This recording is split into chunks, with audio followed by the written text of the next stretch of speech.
it sounds like Jarred Kelenic is going to be back with the Mariners on Friday. At least that's what I'm reading through the Seattle Times. And Ryan Divish, who covers this team, and we'll try to get some more clarity on that in the days to come. But a texter asks this: why would you bring him back? So he can break the Major League Baseball hitless streak? I believe he was at 28. Might even have been longer than that. But I think DJ Wilder behind the glass and I are on the same page on this. It's weird how many people are out on Kelenic. It was bad. Don't get us wrong. It was bad. He was awful in his start in the majors. He had a couple of nice moments, and then as things continued and spiraled, he did not handle the spiraling well. He spiraled while things were spiraling. You don't want that. Spiralers, they are difficult. And I will say this as a spiraler myself. I get worked up about one thing, and all of a sudden it turns into a million different things. And usually it's one small, very minimal thing that gets me out of my groove. Like, for example, someone texting in once during the show. You know, I don't mind people calling me, like, I don't know, the other F-bomb or other bad words or death threats or things like that. What I do mind is when someone says, your apartment's dirty. I was doing a show at home once, and that just made me really mad. I got really mad. I was like, actually, it's clean.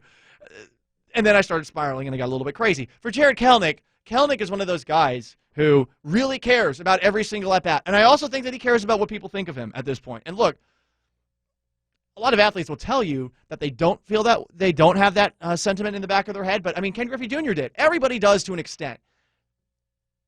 I don't know that Kelenic has necessarily learned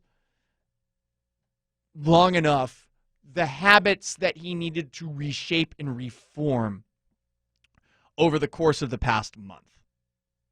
And he's been down there since June 7th. I don't think he's learned it quite.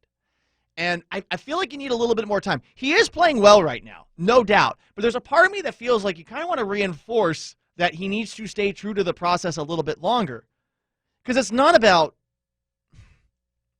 not necessarily about his approach in the majors as much as it's been his difficulty in accepting that he is going to fail from time to time.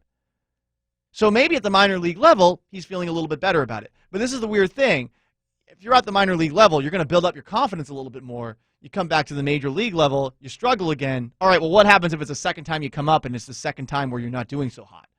So this is a difficult, I think, decision for the Mariners to make. But I would understand why they bring him up on Friday, because here's the other thing that you have to keep in mind. AAA is not good.